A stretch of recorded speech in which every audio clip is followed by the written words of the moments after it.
Boas, boas, sejam muito bem-vindos a mais um episódio Além do Ordinário e hoje tenho comigo mais uma vez o caríssimo Frederico Duarte Carvalho. Para quem não se recorda, no episódio 14, o Frederico é jornalista há mais de 20 anos e é um dos poucos que vejo em Portugal a fazer perguntas que necessitam de ser feitas.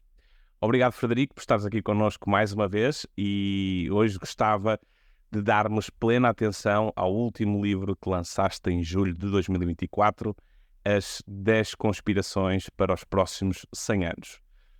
E se calhar antes de começarmos a folhear um pouquinho este livro, gostava de fazer então uma pergunta.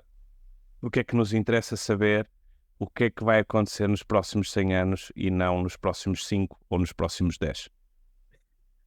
Obrigado mais uma vez pelo convite para estar aqui convosco. Aqui o livro que estamos a falar é este, portanto fica feita a referência, procurem nas boas livrarias, a oficina do livro e tal.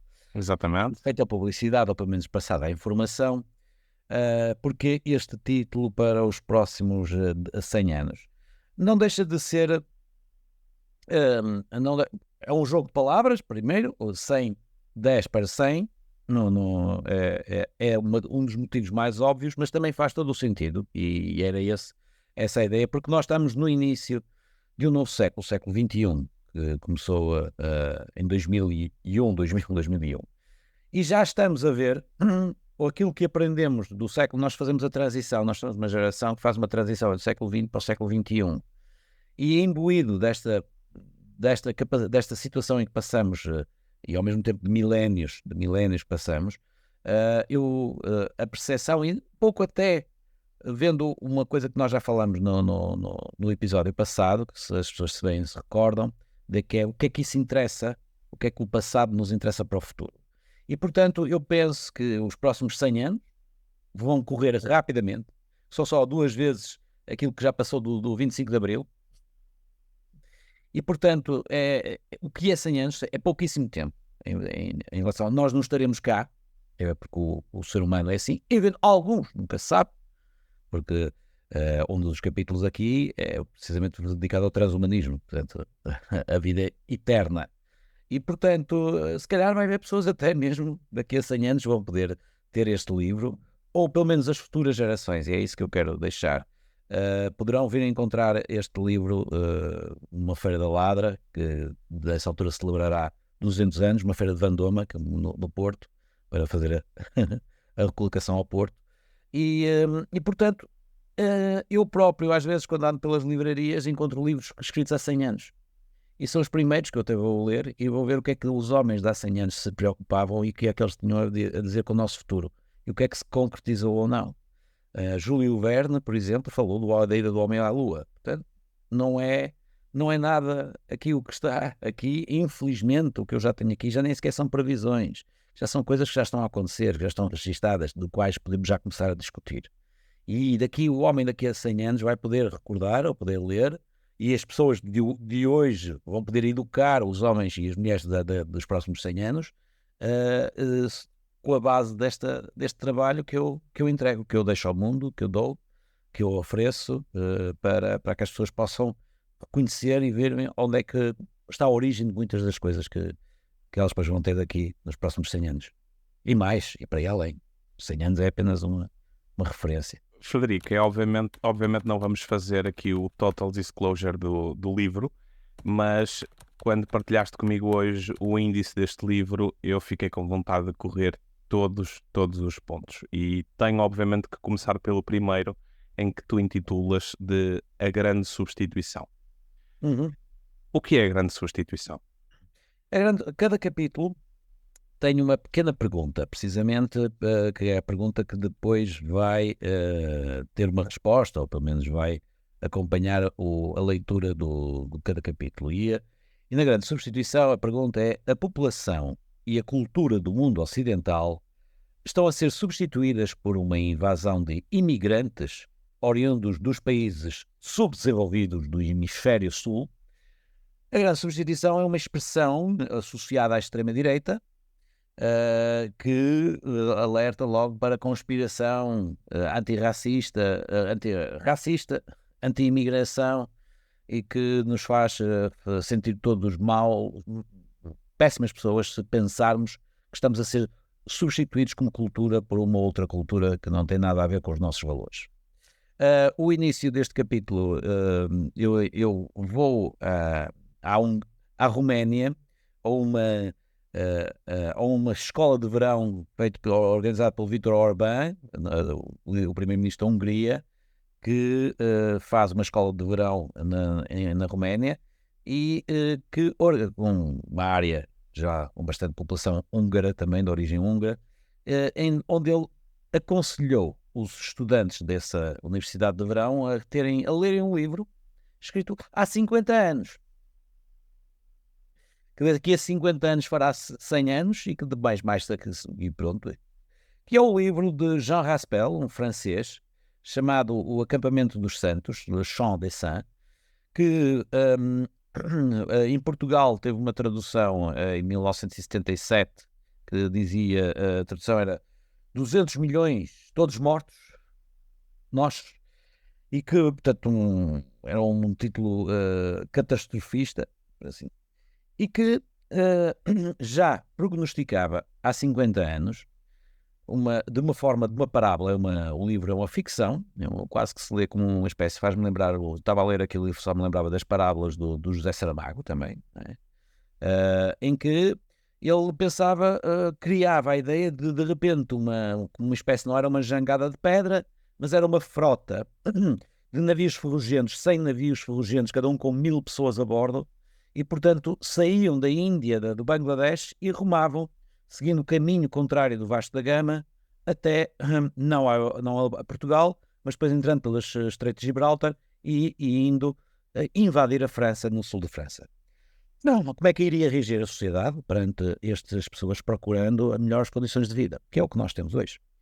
Que tipo de discussão é que a sociedade iria ter? Eram as mesmas discussões de hoje. Isto são pessoas pobres que vêm à procura da vida.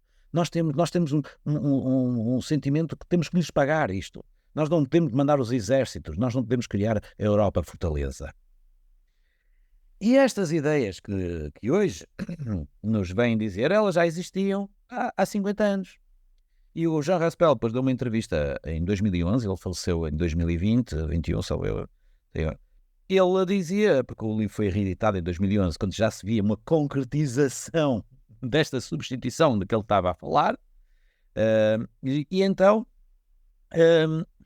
ele dizia aquilo que eu previ que se iria passar uma espécie de 24 horas, quando chegasse essa armada da boa vontade, aconteceu ao longo de toda a minha vida, desde que eu escrevi o livro até hoje, nos últimos 40 anos. Foram chegando pouco a pouco, foram ocupando posições, foram ocupando empregos, foram ocupando lugares na sociedade, ou pelo menos não os lugares cimeiros até um ponto, mas foram se tornando já um caso em que neste momento já nem sequer é uma possibilidade, mas é assim algo com que nos vamos ter que confrontar e vamos ter que saber lidar. Com a substituição, ou vamos ter de saber lidar com esta mistura provavelmente caótica, mas também provavelmente premeditada há várias décadas atrás? Ora, lá está.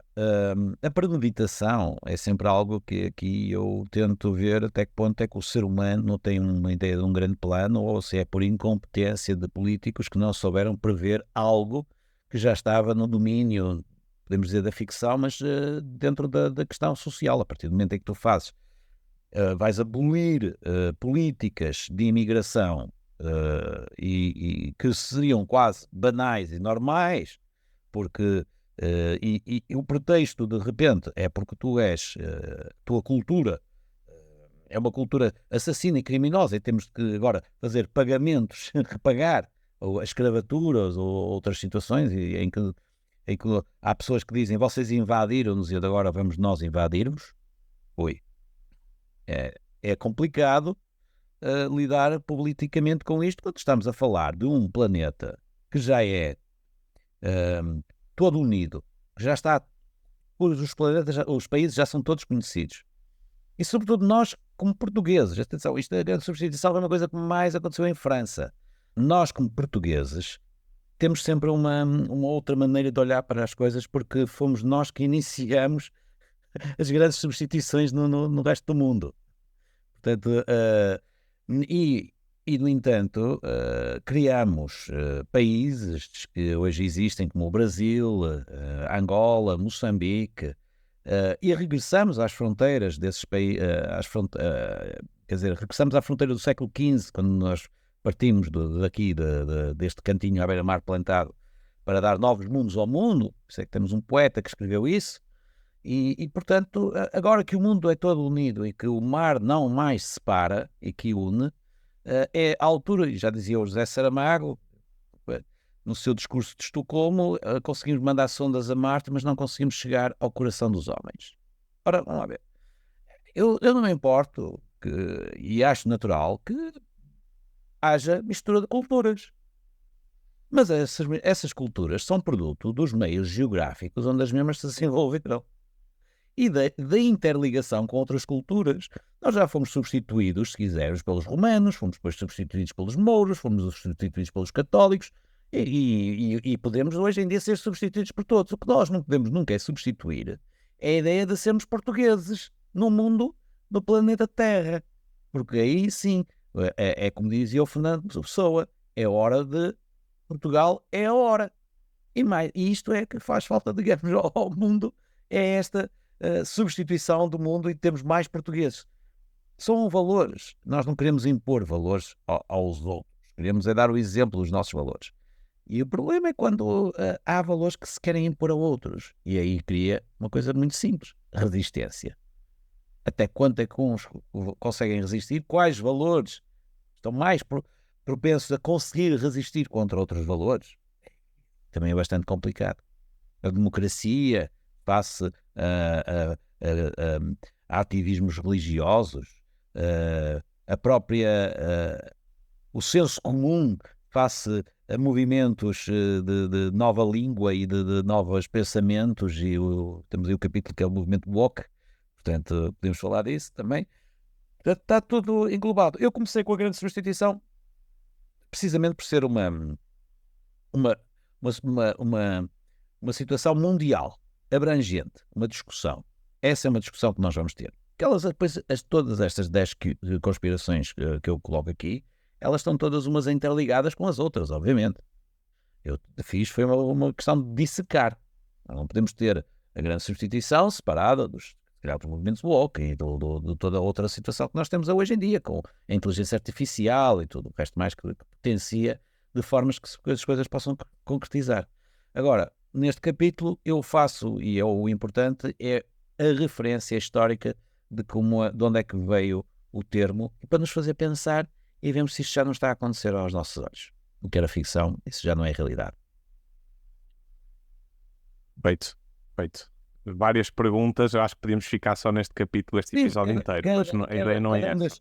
Pronto, eu percebo a tua dificuldade e a dificuldade e tudo isto. Nós temos aqui um livro onde cada capítulo dava um livro.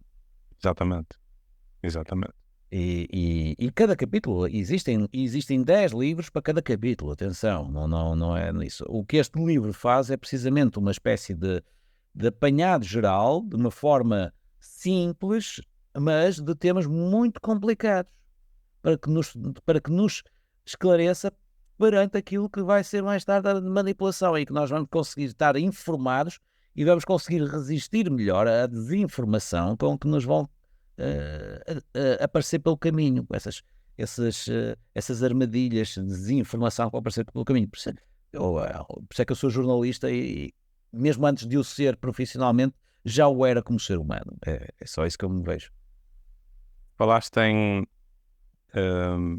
pequenos problemas que vamos ter que enfrentar, mas muitos destes temas vão ser introduzidos ou têm sido introduzidos à sociedade de uma forma muito leviana. Esta é a minha opinião e somente a minha opinião. Mas isto leva-me a irmos ao segundo capítulo, que são as cidades 15 minutos, que é um conceito super fancy, super engraçado para quem anda um bocadinho distraído.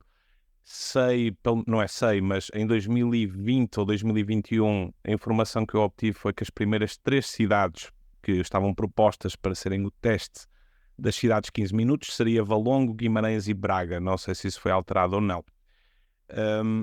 Vamos apresentar esta ideia como está tudo perto, estamos a 15 minutos de tudo, nem precisamos de usar carro. Ahm, Quais são os perigos inerentes que tu vês aí às cidades 15 minutos? O capítulo das cidades 15 minutos foi baseado em uma parte de uma grande manifestação que eu ainda não estive lá pessoalmente, mas recolhi as imagens, vi, analisei e depois comparei com outras situações que nós temos. A ideia começou em França, foi uma ideia de um professor que foi apanhado depois, tornou-se famoso em França e emigrou depois também para o vocabulário de alguns políticos. E a grande resistência que houve foi na cidade inglesa de Oxford. E então os argumentos aí eram, ali estavam todas as grandes conspirações presentes também. Ou seja, as cidades 15 minutos é uma forma legal, muito bonita, de te criar uma prisão, em que ficas prisioneiro de uma forma em que tu até agradeces, em que estás prisioneiro. Obviamente, ninguém te vai dizer que é para tu não poderes sair da tua zona. Podes circular. A ideia é, tu tens todo o máximo número de serviços, é uma ideia muito boa. Cinemas, bibliotecas, centros de saúde, locais para tratar da burocracia, das finanças, dos correios, restaurantes, sapatarias, comércio, tudo, saindo de casa e tendo tudo isso a apenas 15 minutos. Oh, para quem viveu no Porto, eu sempre tive isso a 15 minutos em toda a vida. Em Lisboa, que era Mesmo. Pela longo, Braga e tudo, que também cruzas aquilo em 15 minutos. Portanto, isto era aquelas ideias para o estrangeiro, não é? Mas é para cá. Mas tudo que é giro do estrangeiro a gente importa para cá. Portanto, a gente sempre viveu em 15 minutos. Mas andávamos de bicicleta, ninguém sabia onde é que nós andávamos. Vinham as vizinhas sabiam onde é que nós andávamos, toda a gente sabia. O que ninguém sabia é o que é que nós tínhamos dentro da cabeça. E ou quando íamos para trás do ginásio ou qualquer coisa do género, não é? Pronto, e isso foi crescer com liberdade. Ora, isso vai desaparecer. Vai desaparecer porque andaremos com um espião de bolso que já existe, que são os telemóveis. Vai desaparecer porque sabem onde é que vamos gastar o dinheiro, porque é o dinheiro digital, também é outro tema que já lá iremos.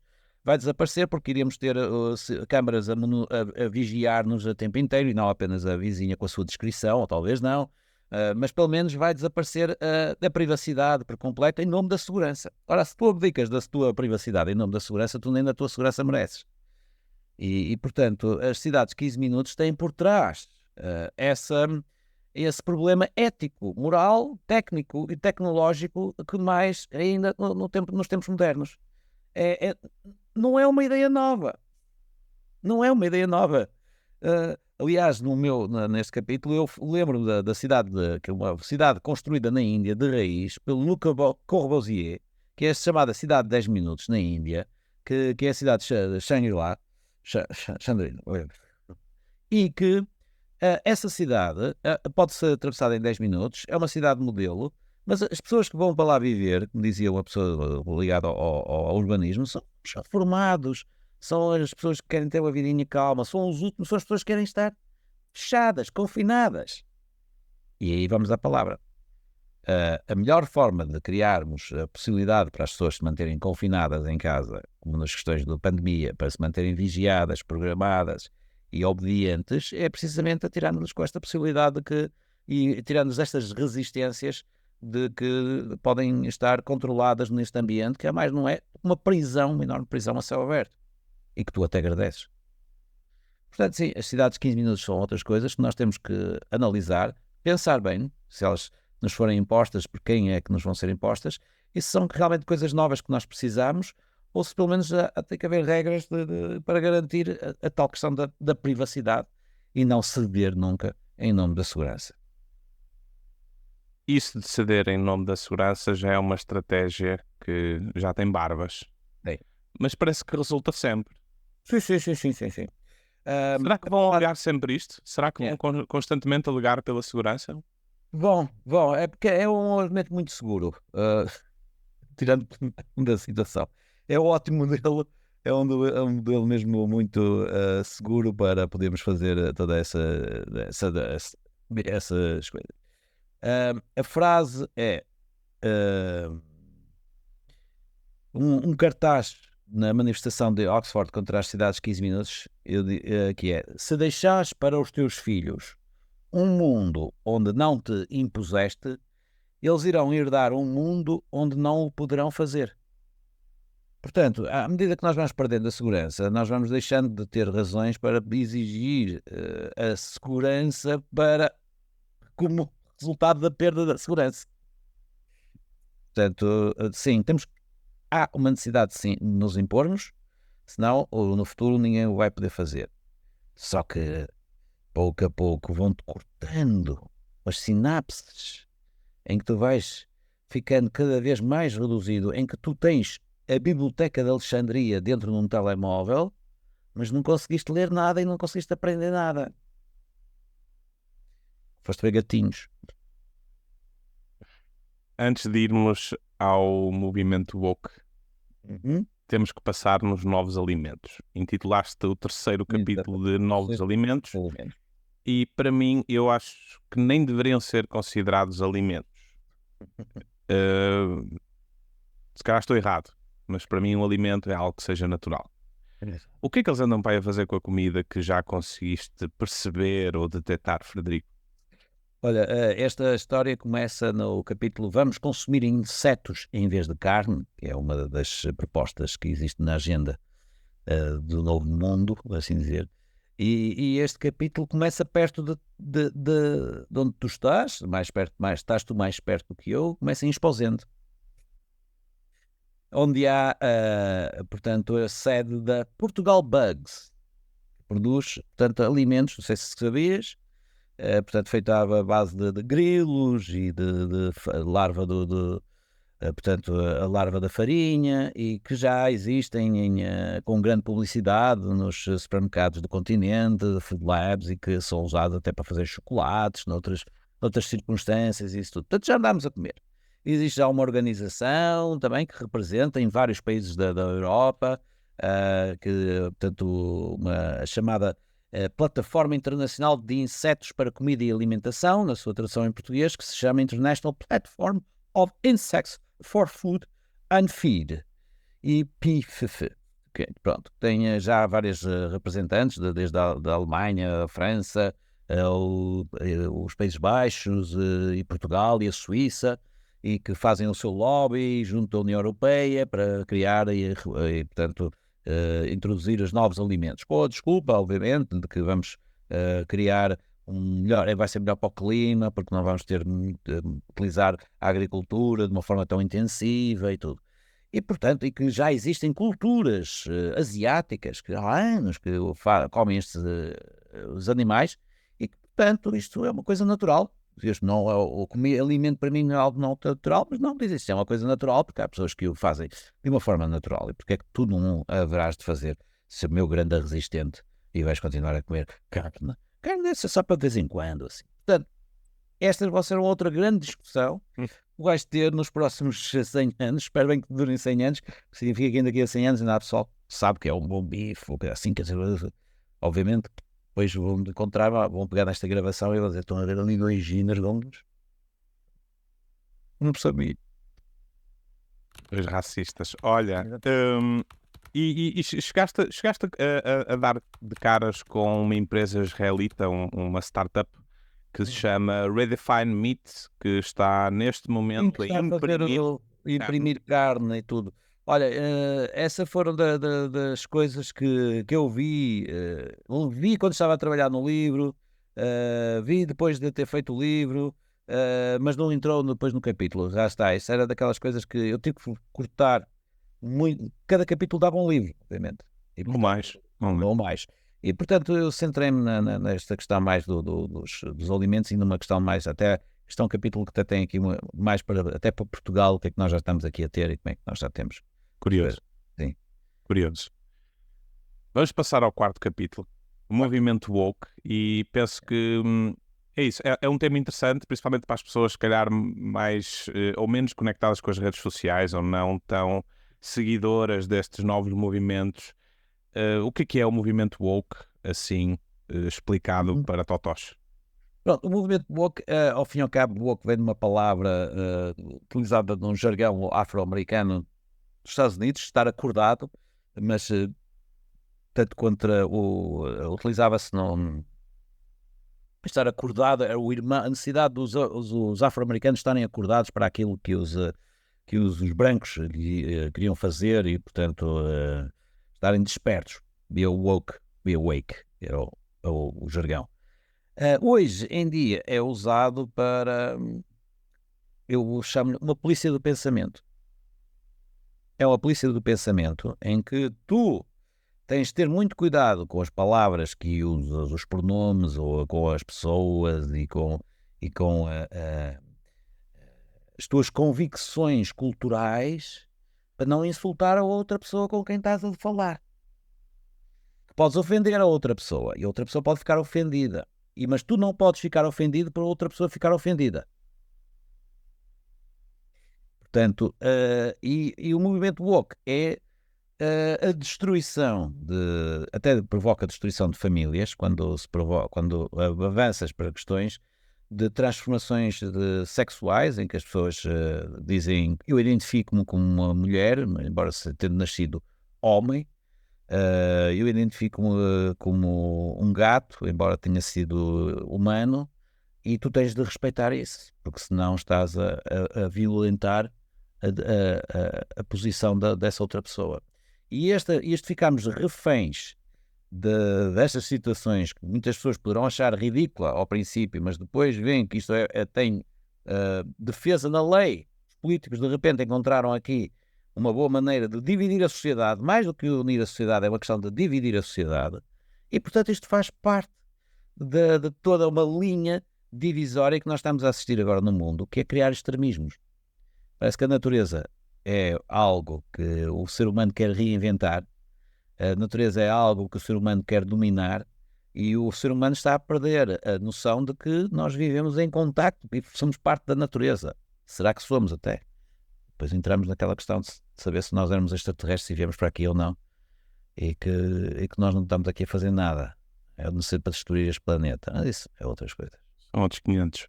Outros 500. Eu até acho interessante, de certa forma, tentarmos aproveitar esta estupidez coletiva, porque quiçá podemos tirar algum proveito, nós, homens e mulheres, que não temos essas questões de nos identificarmos com outros géneros ou outras coisas, mas assim, por exemplo, formos abordados, por exemplo, pelas finanças, nós podemos alegar que não nos identificamos com aquela figura jurídica, por exemplo. Portanto, se vocês estão a imputar uma multa ao João Van Schneider, eu posso simplesmente dizer que não me identifico com essa figura jurídica.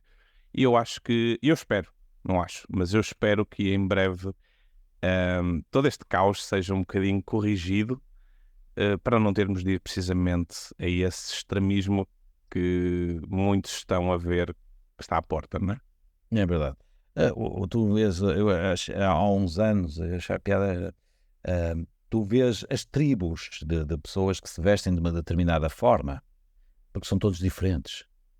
E o mais engraçado é que depois eu acabo por ver que a maioria veste dessa forma diferente, e o único diferente sou eu.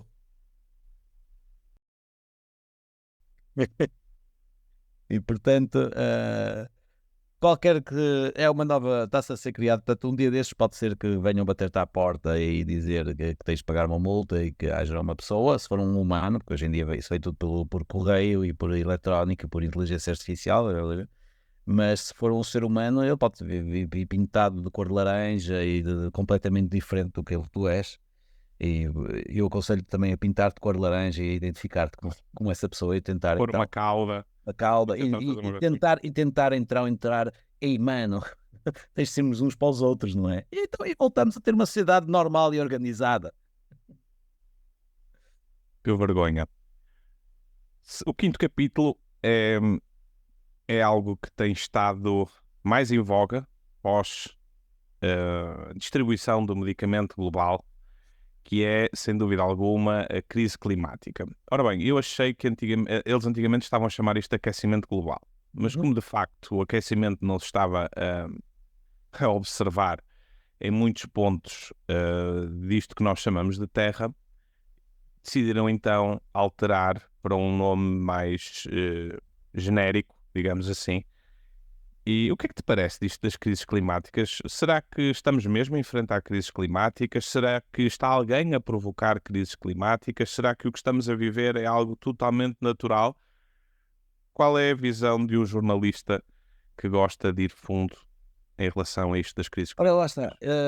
está. Este capítulo da crise climática, eu lamentei-me, quando eu escrevia, de realmente não conseguir ter um livro só para isto. Não é?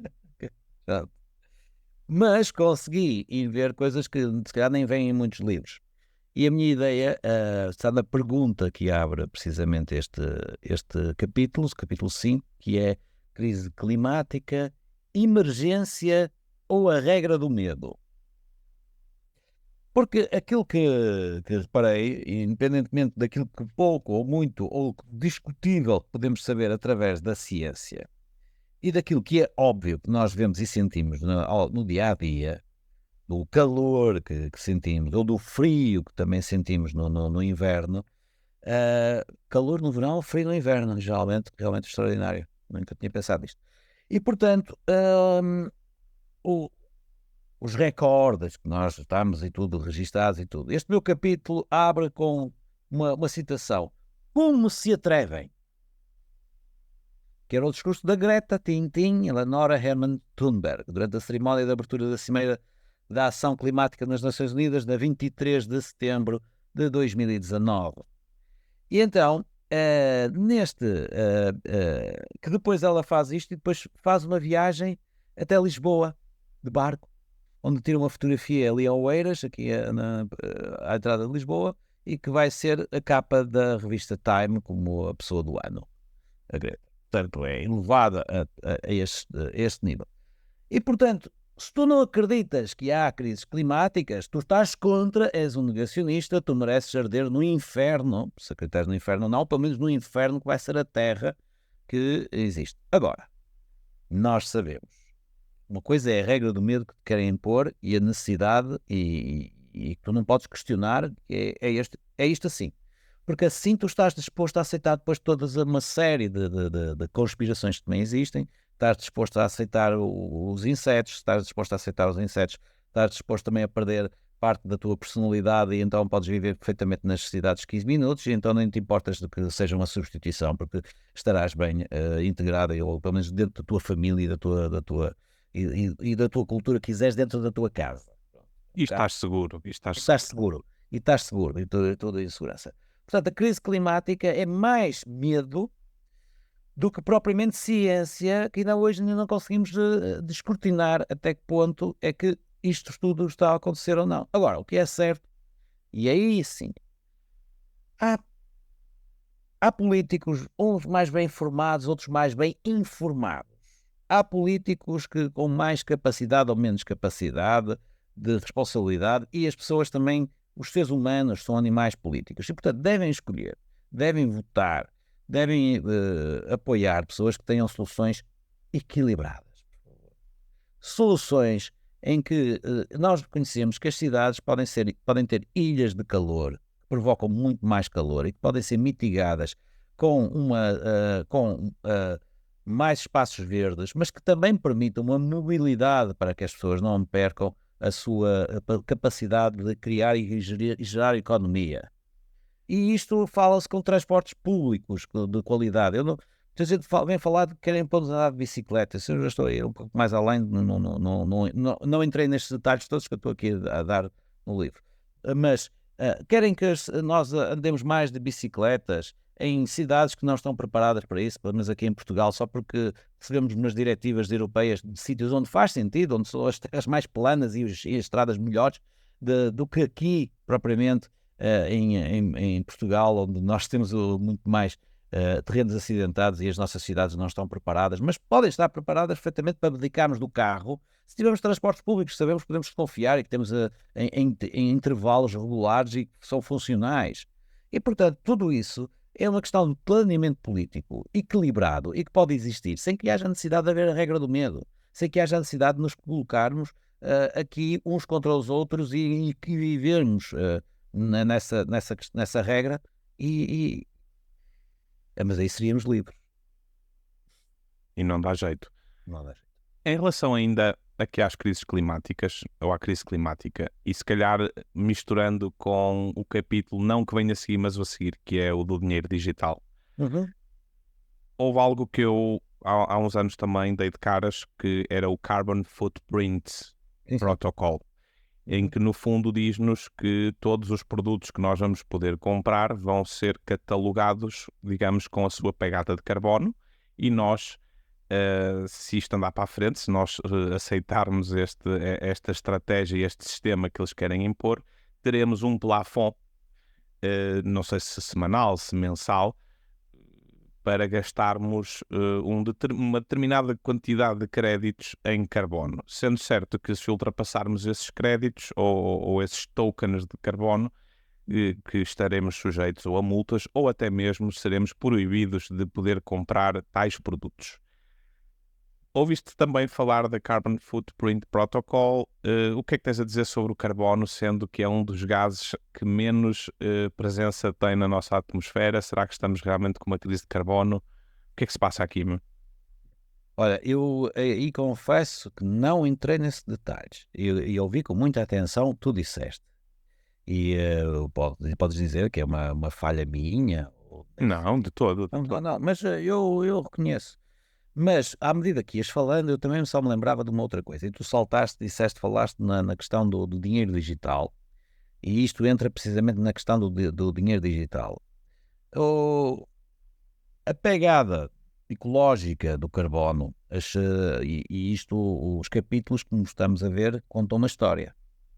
É por aí. Tu saltaste por cima do capítulo, temos que informar aqui os nossos ouvintes, peço desculpa. Claro que sim, claro que sim. Saltaste por cima do capítulo Inteligência Artificial, ok? Atenção, eu próprio já me lembro dos capítulos todos. Sei que isto tinha uma lógica quando eu os coloquei, ok? Mas depois eu já lembro.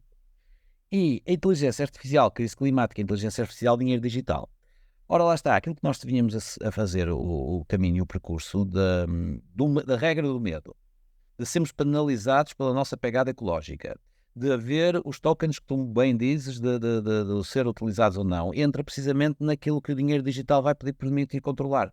Portanto, sim, tens toda a razão. Isso pode ser perfeitamente, pode acontecer, seguindo a regra do medo, discutindo sobre a nossa pegada ecológica, se discutindo ou não, atirando a questão do carbono para uma situação em que é aquilo que eles quiserem que seja, não é? E que tu não podes discutir, que vai ser a verdade oficial, e a partir daí tu és um criminoso ecológico. Esta é uma boa fase, vamos inventar isto. Criminoso, claro. Criminoso ecológico, exato, em que vais, e quando o dinheiro digital estiver em ordem e tu não puderes gastar de uma forma anónima naquilo que podes querer comprar ou não e dizer quem é que está a comprar ou não, eu não estou a dizer que queres comprar droga, mas se vamos equiparar o dinheiro, a comida, certas comidas a uma droga, por assim dizer, não é?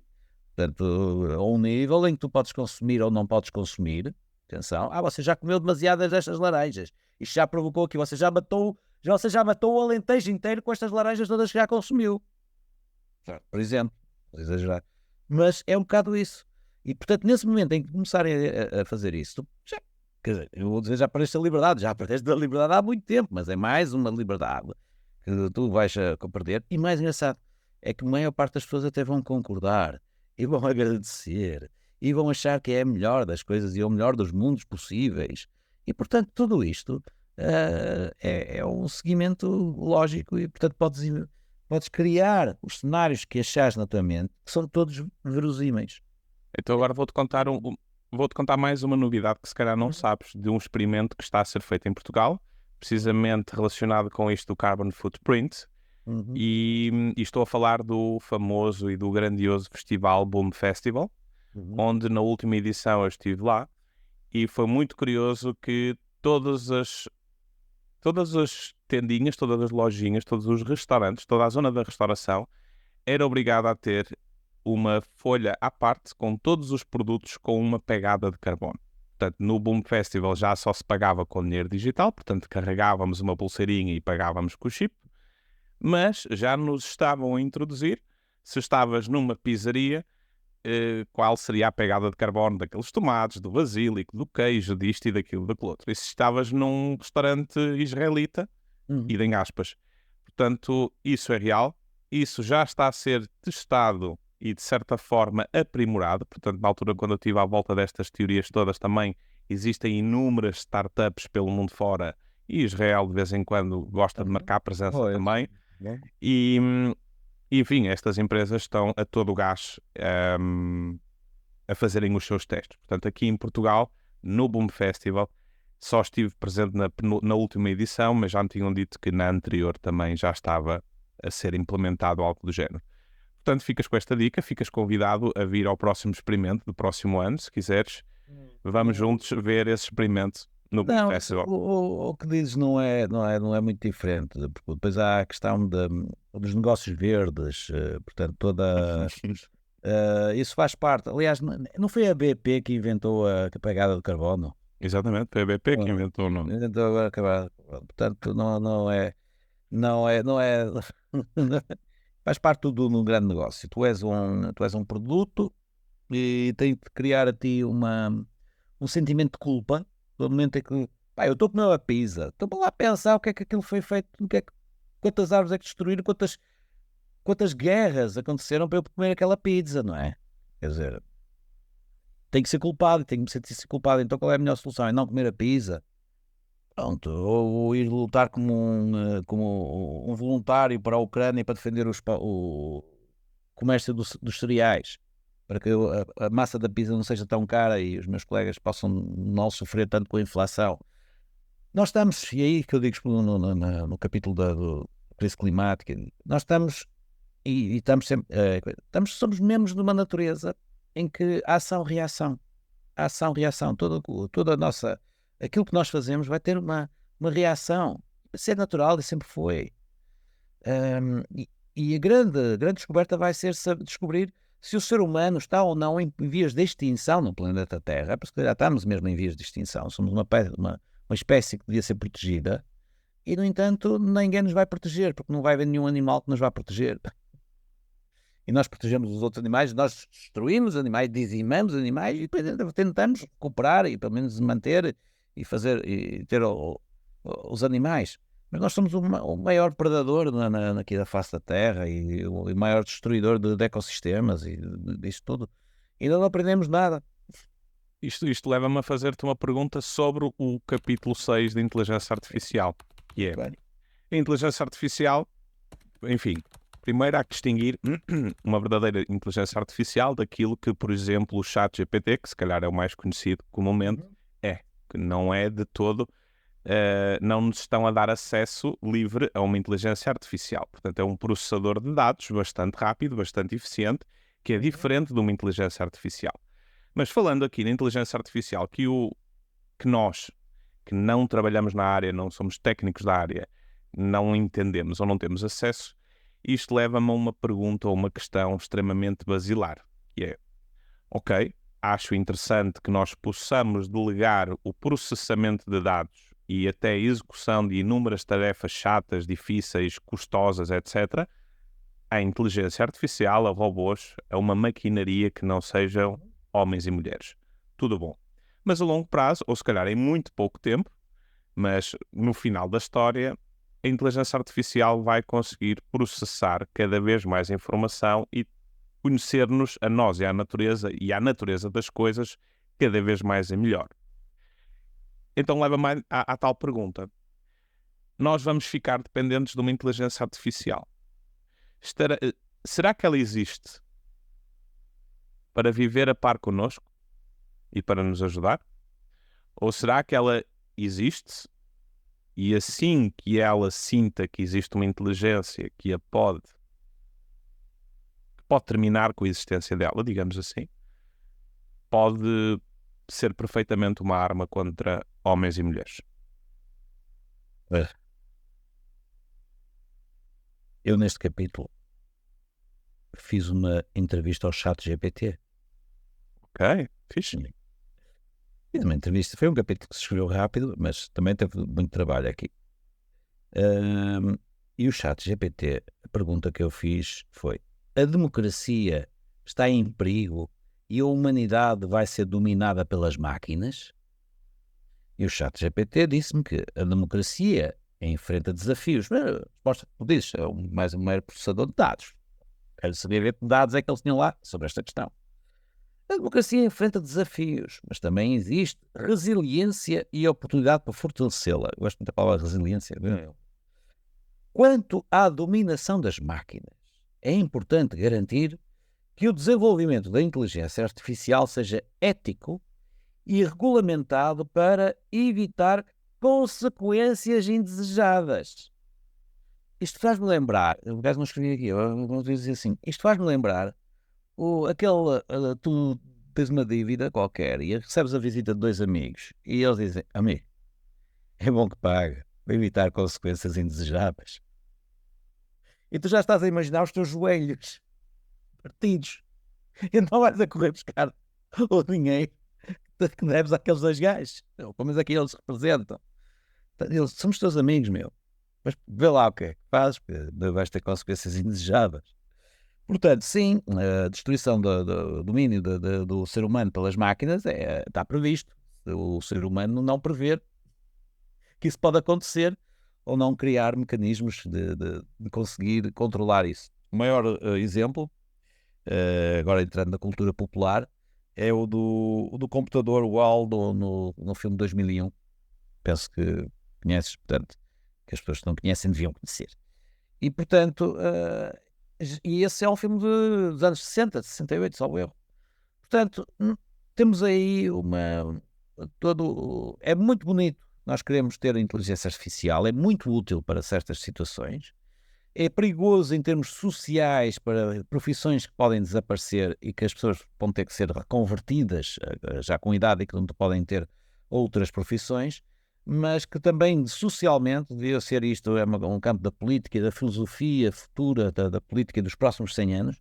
É como podemos ter uma sociedade de ócio, onde as pessoas podem estar desocupadas a criar e a fazer outras coisas, enquanto a inteligência artificial está a ocupar os seus empregos e a ganhar dinheiro para elas. Assim dizer, se o meu emprego foi substituído por uma inteligência artificial, eu, no mínimo, se não lhe estão a pagar a ela, paguem-me a mim. E será que isso vai acontecer? Não, obviamente não. A não ser, mas já está a acontecer, mas vai acontecer de uma outra forma. É a introdução do rendimento universal, que é o que se está também a falar. Que é outra coisa. Que eu acho muito interessante, porque é que eu hei de ter dinheiro quando na realidade já sou um escravo e sou muito melhor, mais livre, sabendo que sou escravo e que não me deem dinheiro, mas deem-me comida, deem-me uma casa, deixem-me ter uma vida social minimamente que me ocupe a mente e eu depois de vez em quando posso cumprir um ou outro trabalho social, voluntário e criar alguma para a economia, ou pelo menos posso morrer e desaparecer porque outros virão e serão mais úteis para isso. Portanto, há muitos desafios que vamos ter no futuro, em que a inteligência artificial poderá ajudar-nos e se nós soubermos, pelo menos, como a controlar, em vez de sermos controlados por ela. Como dizia alguém, eu quero que a inteligência artificial seja capaz de limpar a minha casa, de me fazer a comida, de me manter a roupa limpa. Eu não quero que a inteligência artificial venha dizer o livro que eu quero escrever, ou o quadro que eu quero pintar, ou outras situações, música que eu quero fazer. Portanto, todas as situações criativas que o ser humano poderia realmente estar a desenvolver em comunidade e para a expansão da mente humana e em harmonia com a natureza, num planeta que é suficiente para todos, passa até, e a natureza aí foi pródiga, em que nós vivemos, não conseguimos viver muito mais do que os 100 anos, tempo de vida, porque estamos a renovar-nos também como seres humanos na Terra. E então, mesmo que nós atinjamos um nível de nascimentos e de mortes, vai haver um equilíbrio em que vai chegar, a Terra é suficiente para todos. Pelo menos em termos exponenciais, Hans Rowling era um sueco que fez essa exponencial, em que ele dizia que o ser humano atingirá o seu pico de presença e equilíbrio entre nascimentos e mortes quando chegamos aos 11 mil milhões de pessoas na Terra e que não conseguiremos ultrapassar isso. E temos já 10 mil milhões, quase, e ainda há terra suficiente para todos. Está mal distribuída. Está mal cuidada. Está mal preparada. Está mal gerida. Está mal pensada. E aí eu até posso ser um pouco otimista. Eu acho que isto até é bom, porque nós estamos agora num momento em que podemos começar realmente a redefinir os próximos 100 anos. Serei demasiado otimista, porque não quero parecer muito pessimista, não é? Em todo isto. Isto é um livro extremamente pessimista, se for levado, e espero, a sério, mas também tem ali um pouco de esperança. Isso, aliás, foi dito na apresentação do livro, palavras muito, que eu muito agradeci, por parte de um dos apresentadores, e que foi que o livro oferece esperança também. E apesar de ser a concretização de muitas das coisas que nós estamos aqui a ver e que são preocupantes, mas eu gostaria de ter alguma esperança. Agora, conhecendo o ser humano é sempre algo difícil, há uma maneira, eu estou a tentar chegar, é um por um, portanto, é isso. Antes de passarmos ao próximo capítulo, aqui em relação ainda à inteligência artificial, foste falando em alguns pontos pertinentes na minha forma de ver as coisas. Eu acredito profundamente que o dinheiro, e isto já introduzindo o próximo capítulo, mas que o dinheiro vai sofrer grandes transformações, porque com a inteligência artificial a entrar e a velocidade que está, eu acredito perfeitamente que em menos de 3, 4 anos vamos ter uma taxa de desemprego de 40% a 50%. E a taxa de inflação não vai ter sequer os números que hoje em dia nos estão a tentar dar de comer, que eles dão-nos uns números que não conferem com a realidade. Portanto, entre enfrentarmos uma inflação cada vez mais agressiva e enfrentarmos uma dificuldade de encontrarmos um posto de trabalho ou uma empresa ou um projeto com o qual nos identificamos ou onde nos podemos inserir, isso pode levar globalmente uma sociedade a uma gravíssima crise económica e, consequentemente, de valores e de um monte de outras coisas. Será que, enquanto autor deste livro que tem que transmitir esperança, será que acreditas que a inteligência artificial vai realmente ter o estado lastimável da economia de 90% da sociedade? Nesse momento, como tu dizes, se houver 50% de desemprego, não é impossível. No próximo ano, não sei. Mas isso seria maravilhoso. Essa gente toda a lutar por direitos sociais era um sonho de muita gente, muitos líderes políticos que poderiam surgir e futuro. E eu acho que não vai acontecer essa comuna grande de massas famélicas a fazer uma verdadeira revolução, e do caos surgirá uma estrela cintilante. Mas atenção, o cenário existe. O que tu estás a dizer, alguém me tinha dito há 5 anos que o ano 2025 iria haver uma grande crise financeira. 2025, não foi 2023, 24, era 25, não, 26, 25. Pronto, se calhar era porque foi em 2020, então prognosticaram para 5 anos, um plano quinquenal, assim já tiraram. Portanto, também daqui a 5 anos logo se vê se as coisas já esqueceram. Mas eu recebi isto de uma pessoa que dizia que era amigo de uma amiga, tinha ouvido isto de uma pessoa que é uma pessoa muito importante, que é um secretário-geral das Nações Unidas. Por acaso, era um primeiro-ministro português. A primeira vez que eu ouvi foi em Matosinhos.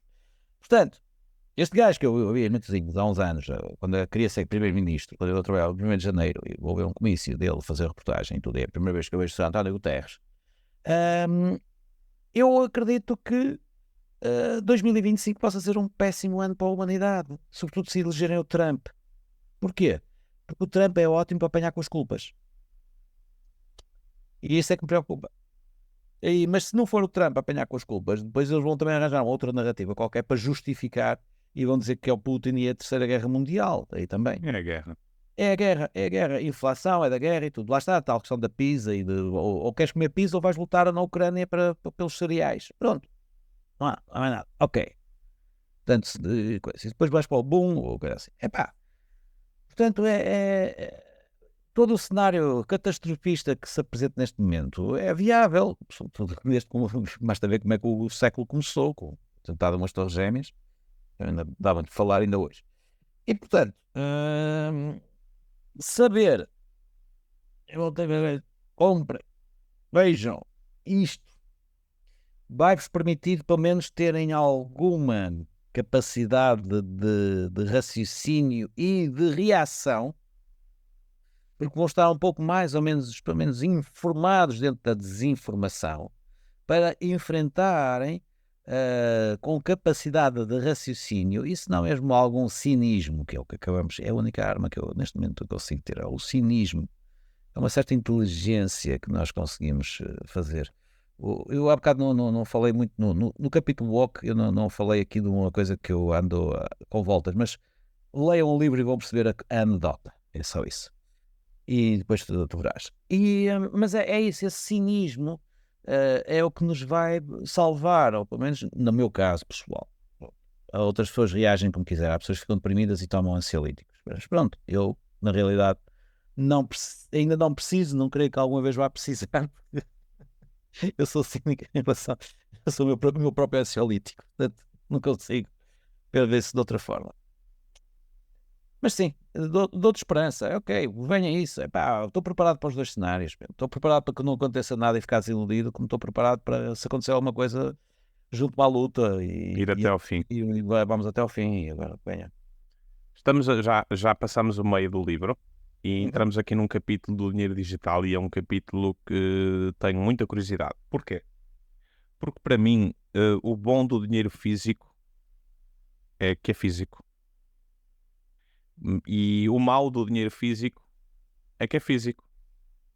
Não é? Porque com dinheiro físico nós podemos comprar coisas como órgãos, como crianças, como drogas, como pessoas, animais exóticos e coisas que se calhar nós não deveríamos comprar. E é bom porque ninguém sabe, porque compramos com dinheiro físico e o dinheiro não fala. Mas ao mesmo tempo, quando falamos na pegada de carbono, nos planos todos que eles têm aqui para os próximos anos, percebemos que o mal do dinheiro digital é que é digital e está todo registado. Depois de perceber, ou melhor, depois de analisar o mais profundo que consegui, ainda hoje não consigo perceber se é preferível continuarmos, eu estou a falar em todos os territórios aqui, ok? Não seria só em metade do planeta, mas em todo. Eu confesso que ainda não consigo perceber se preferiria o dinheiro físico ou o dinheiro digital. Porquê? Porque há muita bandalheira que é feita com dinheiro físico. Okay? Há drogas que não se pagam com casas, há drogas que não se pagam com imóveis registados, mas há drogas que se pagam com dinheiro físico. As crianças que são traficadas, elas obviamente não são pagas com uma transferência bancária que deixa registro. Elas são pagas com dinheiro físico e outros bens. Então, eu não estou certo se gosto assim tanto do dinheiro físico. E pronto, a moeda fiduciária é uma moeda que os governos imprimem quando querem, quando bem lhes apetece, e eles é que manipulam e gerem a inflação como eles querem. Isso são outros 500. Mas à parte da produção do dinheiro, eu ainda não sei. Preferes dinheiro físico ou dinheiro digital? E tu, Frederico? Tens essa ideia bem clara para ti? Sim. Eu acho que uma sociedade, eu não sou pedófilo para poder conseguir saber como é que eu iria fazer ou não sobreviver na questão. Não tenho assim nenhuma perversão que não pudesse ser. Agora estou aqui a pensar como é que eu poderia fazer, mas se eu quisesse algo ilegal e moralmente ilegal e que custasse muito dinheiro, porque hoje em dia tu não podes fazer, não podes comprar legalmente coisas legais, casaco, por exemplo, vais a uma loja, queres comprar roupa para toda a família e para todo o ano, se tu custarem mais de 3.000 euros, tu não podes pagar em dinheiro, em cash. Isso já existe, é proibido. Claro que podes dividir 4 vezes por... A Igreja Católica também, não é quando recebe. Haverá sempre uma maneira de contornar para continuar a haver coisas ilegais. Vai haver outras formas de pagamento, vai haver formas do valor ser, vai-se dar outros valores à criação e pronto.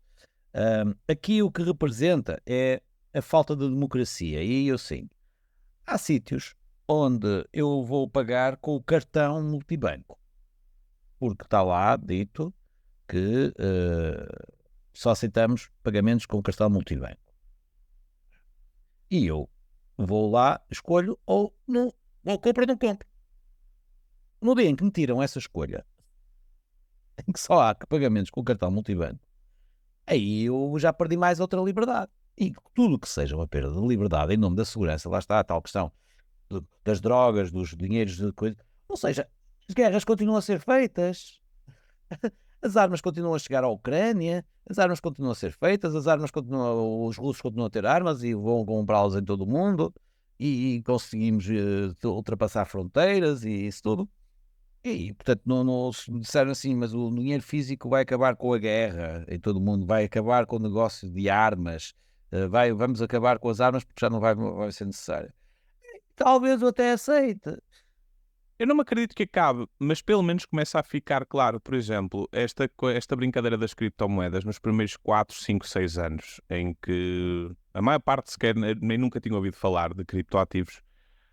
Houve muitos negócios na Deep Web que foram executados com criptoativos. Então, É uma moda que começou, por assim dizer, mas não é aquilo que tu tu não queres ser pago o teu salário em criptoativos, nem nada, tu não te sentes, tu vais à mercearia aqui de baixo a pagar com criptoativos, ou com juras promessas de que aquilo vai valer dinheiro daqui a uns tempos.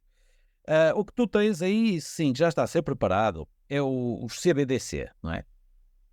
O Central Bank Digital Currency, que é a moeda digital do Banco Central, que é uma moeda legal feita pelo Banco Central, pelos bancos centrais dos países, todas interligadas, indexadas com as suas variações flutuantes de valor de cada país, e por isso tu vais ter essa possibilidade de teres um dinheiro traceável, que para ti, para a tua economia familiar, vai ser ótima. Tu sabes onde é que entrou, onde é que saiu, quem é que gastou, a que horas é que gastou, em que produto é que gastou. Todas essas informações estão ali, as empresas não vão poder fugir ao fisco. Tudo isso vai ser ótimo para a sociedade. Vamos progredir, vai acabar a corrupção. O António Costa já não vai ter que se demitir por suspeitas, porque nós sabemos muito bem o que é que ele fez ou não fez, a que horas é que o fez, com quem o fez. Portanto, não há nada de tudo isso. Portanto, sim, só tem vantagens.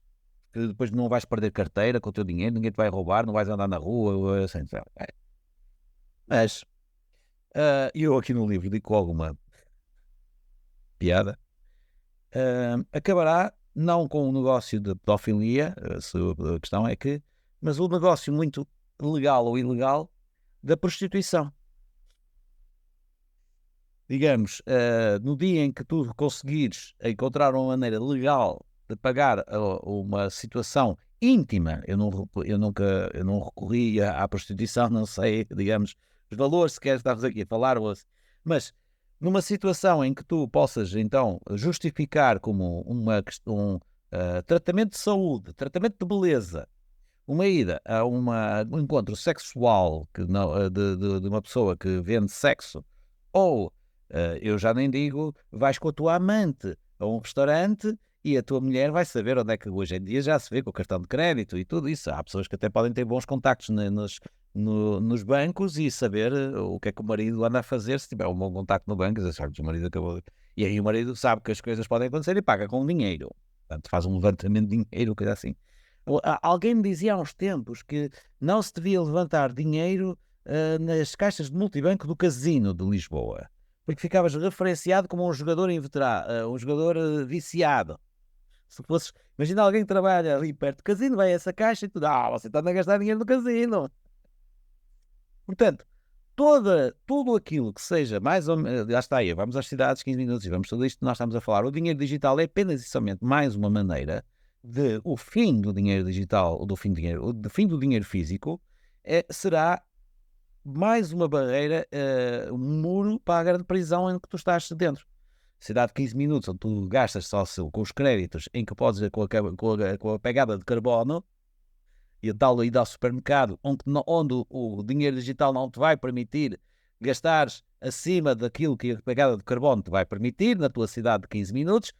Portanto, estás a ver já a dimensão não direi do plano, mas da ideia da construção da sociedade futura daqui a 100 anos, que é completamente distinta daquela em que nós crescemos, onde o dinheiro, nós não comprávamos, a nossa avó dava-nos 20 escudos, não é? E a gente gastava e não precisávamos de nada aos pais, pronto.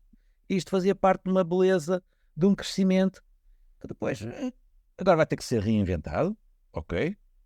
Mas não é democrático e é ilegal, é extremamente ilegal. Hoje em dia haver lojas que só permitem pagamentos com multibanco. E isso é extremamente ilegal, porque o contrário já não é ilegal. Haver lojas que só permitem pagamento com dinheiro físico não é ilegal. Haver lojas em que dizem não aceitamos pagamento multibanco pode ser muito chato quando a gente não tem o dinheiro e não ia preparado, mas também é mais chato quando eu vou a um sítio que tem umas moedinhas e apetece-me comer um gelado por 3 euros, que eu tenho umas moedinhas de 3 euros, e eles dizem que não, que eu tenho que pagar com multibanco. E eu digo, mas espera aí, isto é no time out market aqui. Mas espera aí, então, mas eu tenho aqui, mas a alternativa pode ir comprar um cartão que carrega com os 3 euros. Só que o cartão custa 1,5 €. Portanto, o gelado fica-me 4,5 €. Eu só tenho uma moeda de 3 euros. Portanto, não como gelado. Mas no sítio, pronto. Que vendia o mesmo gelado, por acaso, mas numa loja ao outro lado. E era da mesma empresa, quase. Portanto, nesse sentido, não, tu ficas a pensar, mas que raio de lógica. E ainda mais engraçado, eles tinham lá uma caixinha para gorjetas. Deixa aqui as tuas moedas. Mas eu não posso ser estas moedas. Agora como é que eu vou deixar aqui moeda? Ainda que era a coisa mais estúpida que eu... Pronto, isso dá coisas estúpidas e, portanto... E isto já para não falar que a partir do momento em que o dinheiro físico, se eles conseguirem andar com isto para a frente, deixe de operar, por exemplo, aqui em Portugal, vai ser inicialmente, acredito eu, através de um telemóvel com esta tecnologia, mas também se houver um confinamento e não nos deixarem sair de casa mais do que 2 km, nós vamos ao Lidl ou ao Continente a 2,5 km de casa, vamos fazer compras e o cartão não deixa. Não deixa. Pior ainda, eu faço aqui uma brincadeira especulativa de coisa. Se tu tivesse uma campanha, por exemplo, para cortar ou achar que o álcool é algo nocivo à saúde e que tu vais fazer uma campanha em que não vamos vender álcool durante uma semana, ou um fim de semana, por exemplo, tu com o dinheiro digital não vais poder comprar o álcool, mesmo que insistas. E aí sim, criam-se os speakeasies, então vai haver um negócio de tráfico de álcool escondido, e tu vais dar crianças em troca de álcool. Ou outra coisa qualquer. Não, é das coisas mais estúpidas. O dinheiro físico representa a liberdade. Infelizmente, eu detesto porque é o vil metal, não é? Na sua aquisição, na ganância, na produção e de criar coisas, mas é aquilo que te garante a liberdade ainda numa prisão cada vez com representava. Eu se calhar eu aproveito para te corrigir. Talvez quando a moeda fiduciária ainda mantinha o lastro em ouro, eu acho que aí talvez representasse alguma coisa. Sim. Neste momento não representa. Sim, pouco a pouco também foram tirar também o valor ao dinheiro. 99,9% do valor já foi do dólar. Não, sim. A gente sabe lá quanto é que... Há anos que já não recebo dinheiro físico, recebo uma comunicação de uns números alinhados de uma forma... num papel, num extrato, num PDF, que eu vejo no telemóvel ou que vem, e que eu posso gastar com o cartão. Aí de vez em quando vejo uma moeda física assim, Les a les, no chão. em que há restaurantes que não aceitam o cartão, eu vou levantar e sobra um troco e pronto, mas não me aceitam para comer o gelado. Tenho que ir ao banco novamente. Não, mas isso é uma daquelas coisas. Tu agora hoje em dia já vais aos bancos, pelo menos do banco, e os seres humanos já não te aceitam dinheiro. Tens de ir umas máquinas lá pôr, e que às vezes não estão a funcionar, é sempre um stress. E depois só ao fim de 3 ou 4 operações é que a gente somos informados, já não dá para fazer depósito. Isto, claro que o dinheiro, isto para terminar aqui o capítulo do dinheiro digital, isto torna-se o grande negócio da banca. porque com o dinheiro físico, nós para termos acesso àquelas notas, entre aspas, nós pagamos uma taxa, uma comissão para irmos buscar aquelas notas. E entre nós, o Zé Povinho, andamos a trocar a mesma nota e o banco vê zero. Agora, se for tudo digital, eu preciso de pagar 50 euros, transfiro-te 50 euros, vou pagar uma taxa. Tu pegas naqueles 50 euros que tu recebeste, queres pagar a alguém os 50 euros, vais pagar uma taxa. Portanto, por cada transação, a banca vai estar... Não direi que seja crescer. um líquido em termos de taxas, mas sim, as taxas e as taxinhas, elas vão lá estar incluídas e vai ser mais. Nem que incluam num novo imposto. E lá está tudo a ser gerido pela inteligência artificial e nem sequer vai estar a dar para pagar grandes salários a pessoas que já não estão a trabalhar, não é? Já foram despedidos. Eu acho que muita gente está... Eu espero que esteja alguém a ouvir isto, que trabalha num banco e que fique a saber, vocês estão... Tem os dias contados. Tem os dias contados. Mesmo a polícia, mesmo, quer dizer, acho que a maior parte dos trabalhadores tem os dias contados. E eles estão-se a rir, porque outros estão a dizer, e vocês também estão com os dias contados. Estamos todos. Isto vai ser um problema de todos. Isto é um problema de todos. O 8º capítulo, Frederico, remete-me ao Inspector Gadget, Robocop e Exterminador Implacável. Eu acho que o que andaram a fazer nos últimos 20, 30 anos, com Hollywoods e Disneys e coisas, foi introduzirem-nos pouco a pouco, de forma muito subtil, às vezes com um bocadinho de brincadeira e de humor, às vezes com um bocadinho de ficção e loucura, este conceito de transhumanismo. Sei também, vi há umas semanas atrás, que o primeiro chip do Elon Musk foi finalmente implantado, digamos assim, numa zona do cérebro de um homem. Portanto, nós estamos a um passinho, se é que já não estamos lá, de misturar a biologia com... Eu não sei como é que é de chamar isto, mas talvez com a mecânica digital, com a informática. Se calhar alguém nos comentários vai me corrigir seguramente. Não, Quais são os perigos do transhumanismo, Frederico? o transhumanismo é preciso explicar às pessoas que não tem nada a ver com transexuais, ok? Quem chegou aqui é Ásia. Não, eu sei que tens um público esclarecido, portanto, estou a brincar. Mas aceitamos curiosos. Eu, para este capítulo, eu lembrei um futurista norte-americano, que não aparece, não aparecia assim muitas vezes, e tudo, que é o Ray Kurzweil, que escreveu um livro em 2005 chamado A Singularidade Está Próxima. Portanto, a singularidade, o que nos junta com a junção entre o homem e a tecnologia. E ele identifica uma coisa que tem as iniciais GNR. A GNR. GNR não tem nada a ver com o Guarda Nacional Republicana, nem com o grupo Novo Rock, do abraço Vitor Rua, Anela, que eu conheci na sua fundação e que tocava ali na Oeirosa. Mas tem a ver com genética, nanotecnologia e robótica. G de genética, nanotecnologia e R de robótica, que em inglês funciona da mesma forma, Genetic, Nanotechnology and Robotics. E esta junção é aquilo que o Ray Kurzweil quer para não morrer. Ele diz, a morte não tem nada de poético, a morte não tem nada de bonito. Ele não é certamente apologista daquele filme que nós vimos, Os Imortais, com a música dos Queen, quem quer viver para sempre, who wants to live forever, ele quer mesmo viver para sempre. E, portanto, há uma série de número de pessoas que acham que vão conseguir mesmo viver para sempre. Se calhar até vão conseguir. Não é novo, não é nova ideia. Já nos anos 50, finais dos anos 50, eu encontrei um episódio da série Twilight Zone.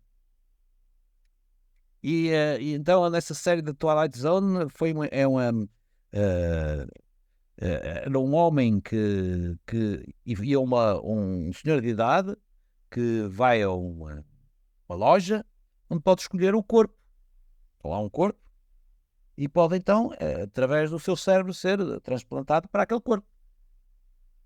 O problema é que ele só tem dinheiro para um e a mulher não tem dinheiro. E então ele vai primeiro, só tem dinheiro para um e depois ele vai trabalhar para poder ter, mas depois ele está demasiado ele jovem e tudo, e ele percebe, não. Ele depois reverte a situação e fica velhinho, e vai com a senhora e vivem os dois, e morrem os dois felizes para sempre. Pronto. A história nessa altura faz isso. Tens também no filme do Jordan Peele, o Get Out, que ganha o Oscar de melhor argumento, precisamente, que é já isto: é a possibilidade de transplantar o teu cérebro para um corpo, para um outro corpo diferente. Este com a outra, com o twist Mas isto leva-nos a experiências. Isto tudo começa com Auschwitz, com o Dr. Mengele a fazer experiências com os seus os anões e os gêmeos, e a tentar fazer. Portanto, a partir do momento em que tu ultrapassaste bases éticas da ciência, e é outra coisa que eu explico também no livro, tu vais ter no futuro dois tipos de discussões científicas. Aqueles que acham que nós já evoluímos até um ponto onde o ser humano não pode substituir-se a Deus, não podemos criar deuses, não podemos criar pessoas eternas, a morte faz parte da vida, não podes impedir as pessoas de morrer. Há outros que acham que não, se Deus nos deu este conhecimento, é precisamente porque Ele quer que a gente o utilize. Se nos deu a inteligência artificial, se criou todas estas condições científicas para que o avanço da humanidade chegasse a esta situação, é porque isto é suposto e tem que acontecer. Portanto, eu vou fazer o máximo possível para poder não morrer. Não me apetece morrer, já tenho uma ideia da morte, de ficar e tudo. Portanto, há pessoas que querem precisamente prolongar a sua vida. E, portanto, a luta ética vai ser a próxima luta dos 100 anos na questão do transhumanismo. Porque a tecnologia, como tu dizes, já está a ser feita, já está a ser planeada passo a passo. E depois tens outras coisas, as partículas que te injetam no sangue e que nanotecnologias e tudo que entram pelo teu corpo e tu não sabes, e mesmo sem te saberes, és sujeito a experiências médicas sem saber, sem o teu consentimento, sem... Portanto, eu não quero acreditar nesse cenário de Auschwitziano em que nós estamos a viver. Pronto, vamos então. Não havia influencers em Auschwitz, não é? Não havia os influencers, porque havia os capos, havia os judeus que estavam a trabalhar para os nazis, e assim eram os maiores influencers. Vai-te ficar tudo bem, é só um banhinho. Só ali tomar banho, outros antes de vós já tomaram banho, e estão ótimos, saíram de lá a voar. Pronto, quiserem. Portanto, sim, isto vai ser um grande Auschwitz, em que vamos ser todos submetidos a grandes experiências para benefício de alguns que vão se tornar os deuses. Nesse capítulo eu falo, as pessoas conhecem a série, o filme o Dune, não é? O Dune é escrito por uma adaptação de um romance de ficção científica de Frank Herbert, e o mesmo Frank Herbert escreveu um livro muito interessante, não tem nada a ver, um conto de ficção científica em 66, chamado Os Olhos de Heisenberg, onde precisamente era o aperfeiçoamento genético das espécies. E então havia uma espécie que vivia 400 anos, que foi aperfeiçoada geneticamente, e depois havia outros que não estavam autorizados a viverem tanto tempo e eram cortados na sua genética, a capacidade de se reproduzirem, e só uns quantos é que podiam se reproduzir. Mas depois havia uns que eram mistura entre cyborg e homens que lutavam pelos direitos de uns contra os eternos. Pronto, é um bocado isso. Isto é um livro de 66. Portanto, não é... E nós estamos agora a ter isto na realidade. E os próximos 100 anos vão ser exponencialmente fabulosos para a concretização de alguns destes sonhos. Este capítulo começa precisamente com uma frase de uma pessoa que a frase é esta, frase toda bombástica e tal, e assim, coisa assim. A minha pergunta é: está a ser criada uma raça humana imortal através da genética, nanotecnologia e robótica, o GNR? E então, depois começa o capítulo com uma citação que diz assim: vários homens da ciência acreditam que o primeiro ser humano que nunca morrerá já nasceu. Isto foi o José Rodrigues dos Santos, que disse isto na cerimónia da apresentação do seu romance em 2019, que é como Aldinha, a gente precisa saber datar o ano, é todo insanidade. O Imortal, chamado Imortal, que é precisamente sobre a questão da genética e do transhumanismo e tudo isso. Portanto, O seu próprio José Rodrigues Santos já disse isto em 2019. Quem sou eu, sequer, para colocar em causa? Quem somos nós para estarmos aqui a falar desses pequenas situações? Agora, eticamente, isto vai colocar grandes problemas, mas sei que vão conseguir ultrapassá-los, porque a política e os políticos existem precisamente para saber como ultrapassar os problemas inultrapassáveis. Espero que assim seja. Pandemias, 9º capítulo. Será que podemos esperar uma pandemia a sério? Depois daquela que já tivemos, venha mais, não é? Isto agora já sabe como é que devemos fazer. A pandemia era muito interessante, porque houve uma primeira. Eu aqui neste capítulo, eu disse, pá, este é o capítulo em que obriga-nos a ter que tomar uma posição, não é? Não acredita nem... Como jornalista tenho várias posições. Tenho uma posição, nem sequer ter posição. É uma posição, ok? Falar Kama Sutra, essas são imensas posições. Aqui só temos direito a duas. Ou estás a favor ou estás contra. Eu, como gosto de variar, pronto. E então, eu procurei uma explicação lógica para dizer assim, porquê é que nós aceitamos aquilo que não devíamos ter aceito naturalmente, que é ficar confinados em casa, não produzir para nada para a economia, não nos misturarmos, e por um período indefinido, ok? Se ainda fosse assim uma baliza temporal definida, lógica, científica, mas pronto, é indefinido, porque só daqui a 15 dias é que a gente sabe que há 15 dias houve e tal, temos que fez as contas e tudo. E o que é o certo é que eu me lembro de alguém, um amigo meu ligar-me, eu tinha combinado com ele encontrar-me, era o Manel, e eu tinha encontrado o Manel, é na sexta-feira, e ele liga-me, Fred, isto vai ficar tudo, vamos, até quarta-feira a gente vamos ficar em casa. E eu disse, Manel, estás maluco, meu? A partir do momento em que toda a gente fica em casa, já ninguém mais vai sair. Porque colocar as pessoas em casa era o mais fácil, fazê-las sair é que era o mais difícil. Eu vou explicar uma outra coisa, é que anos antes, tu jamais pensarias como colocar as pessoas em casa, mas eu percebi que as pessoas iam ser colocadas em casa quando? Em 2018, um ano antes, quando eu encomendei pela primeira vez, não fui eu diretamente, mas vi ser encomendada pela primeira vez, comida de alta qualidade de um restaurante, facilmente através de uma aplicação. Não uma pizza qualquer, não um hambúrguer, mas comida de um restaurante que me é trazido por uma pessoa que não é um imigrante, vestido com uma farda de uma empresa, com uns modos extraordinários e de coisa. Ponho-a com um salário melhor que o meu, espero bem que sim, que me traz a comida de um restaurante de qualidade à minha casa. E eu disse, pronto, já não é preciso mais, porque a seguir vi um filme de alta qualidade cinematográfica em minha casa, através de uma coisa stream. E eu disse, é isto que eu quero. Nem preciso de cidades de 15 minutos, já estou em casa. Já tenho tudo aqui em casa. Claro que isto ao fim de algum tempo eu chateia ficar em casa durante muito tempo, a gente precisa sair e conviver e tudo, tanto mais que está a ganhar dinheiro, precisa de gastá-lo em turismo. É fazer isso. É outra das coisas. Turismo de massas e tal, coisa e tal. No momento em que o dinheiro digital estiver controlado, já sabemos onde é que vais gastar, já sabemos onde é que podes viajar, de acordo com a tua pegada de carbono. Estás a ver onde é que tudo já está a chegar. Portanto, sim, as pessoas querem pandemias, querem ter justificação para ficarem em casa, se for preciso. E de vez em quando não se importam de apanhar umas vacinas experimentais para terem a justificação para saírem de casa. E mais ainda, vão-se achar superiores por terem a vacina, porque depois têm um certificado digital que permite jantar fora. Jantar fora, exatamente. Ir a concertos de verão. Ok. Eu posso e tu não.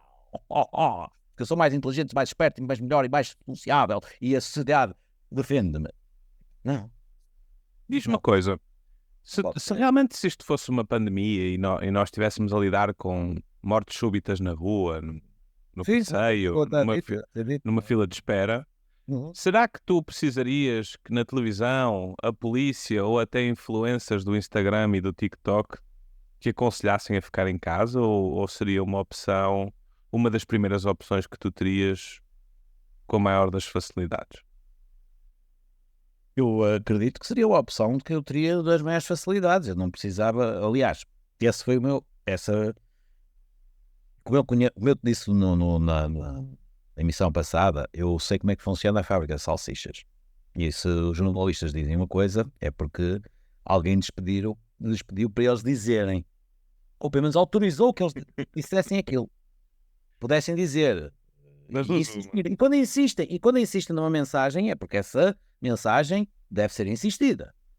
E, portanto, eu, quando estou a tentar recolher dados da ciência, eu depois vou ver a ciência política.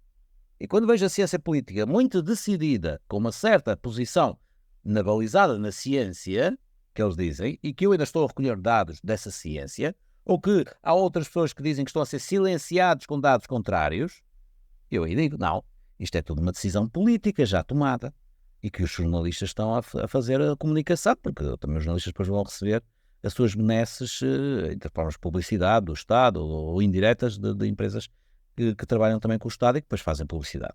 Portanto, tudo isto é para quem está habituado, para quem sabe, e depois, mas as outras pessoas, mesmo que não sabem, depois vão-se apercebendo. será? Algumas. Eu, por acaso, acabei por conhecer muita gente, desde 2019, que pessoas que começaram a despertar para coisas que eu já dizia.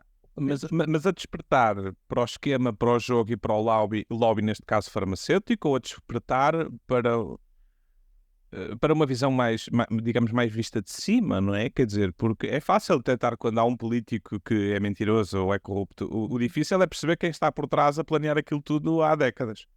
O planeamento daquilo tudo há décadas, essas pessoas podem depois já virem informar e podem começar a informar-se. Eu, quando digo despertar, são pessoas que já começam a fazer perguntas lógicas, perguntas inteligentes que antes, se calhar, não as deixavam fazer, perguntas que vão para além daquilo que ouvem na televisão, perguntas que acabam por ser perguntar porque é que o jornalista não fez aquela outra pergunta. E aí sim, depois essas pessoas já merecem que lhes dê também acesso a informações, por isso é que este livro é um guia ótimo para respostas para essas perguntas também.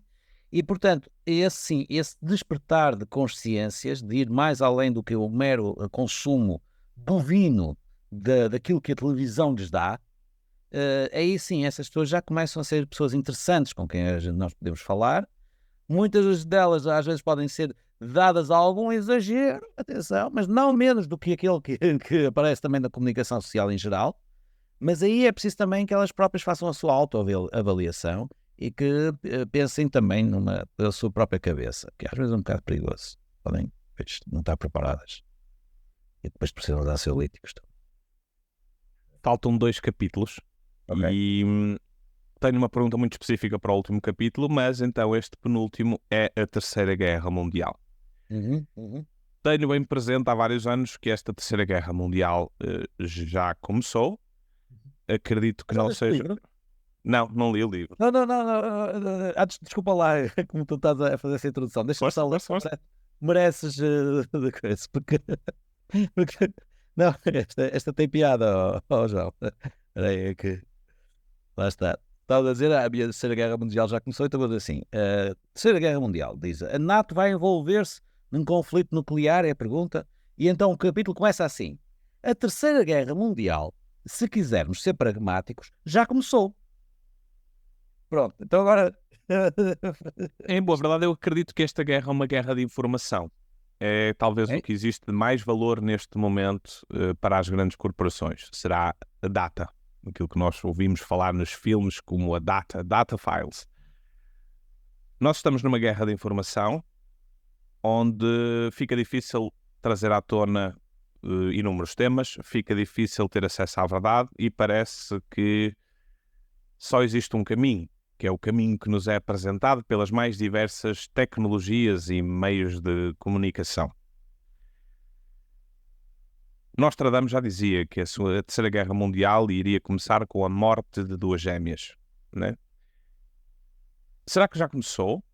Se começou, quais são os 2 lados?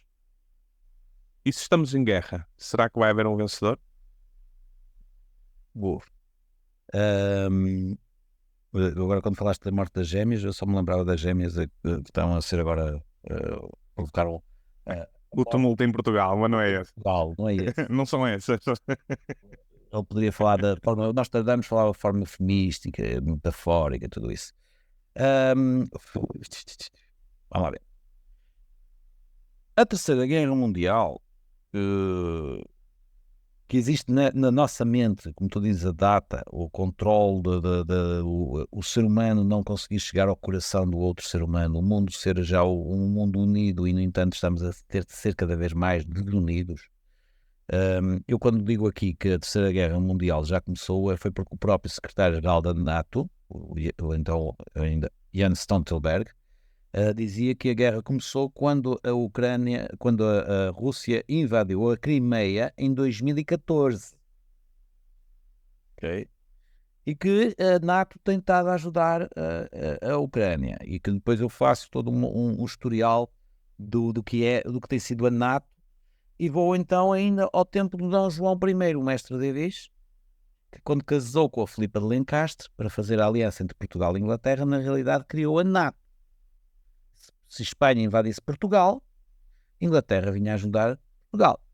E isso ainda é hoje uma total expansão desde a Segunda Guerra Mundial, que se calhar já era a Terceira Guerra Mundial, se contarmos que a Primeira Guerra Mundial, como dizem alguns historiadores, foi quando o rei Filipe II, após a morte de Sebastião, ou o desaparecimento de Dom Sebastião, se torna rei de Portugal e ataca a Inglaterra com a sua armada, que tinha elementos portugueses na armada. E que, graças ao juntar a armada espanhola e a armada portuguesa, e quando tentam atacar a Inglaterra, Portugal estava a atacar o seu aliado da NATO. E isso permitiu que depois que os ingleses e os holandeses fossem para territórios portugueses, onde os portugueses só saíram em 1974, mas os holandeses e os ingleses depois tiveram que readaptar-se quando Portugal reconquistou a sua independência de Espanha em 1640 e reativou a aliança com a Inglaterra com o casamento de Catarina de Bragança. Mas depois todo o resto do mundo já estava com as forças do mal dominadas e já não era o mundo português. E o mundo português poderia começar a partir de 1974. Porque neste momento vais ter eleições nos Estados Unidos, não sei se estou aqui a devagar, mas vais ter eleições nos Estados Unidos e vejo comentadores portugueses a dizer quem é que querem que ganhe, quem é que vão votar ou não vão votar e tudo, que me vão dizer assim, por coerência, as eleições nos Estados Unidos deviam contar, se estão os 52 estados, devia haver um 53º estado que também contasse com votos eleitorais para representar nos Estados Unidos e que contasse com, sei lá, 25 votos eleitorais para escolher um novo presidente dos Estados Unidos, que seria o círculo da NATO. Porque a NATO chama-se Tratado de Washington e tem influência na Europa. E, portanto, quem se senta em Washington vai decidir a política aqui, em Portugal, em Bruxelas.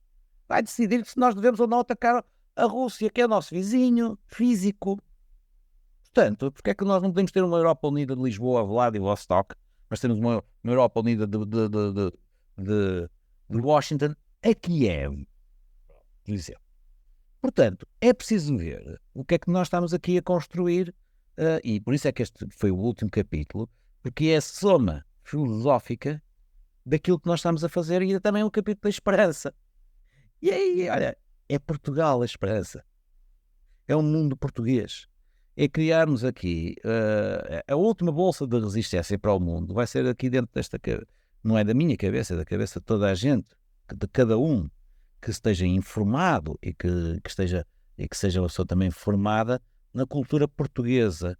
Quando eu digo a cultura portuguesa, atenção, é aquilo que eu já dizia, não é uma cultura porque tu tens um passaporte e porque que te chamas português, não, é uma maneira de estar, é uma filosofia. Então uma pessoa qualquer da China, que nunca ouviu falar de Portugal, possa ter. É uma filosofia do Porto.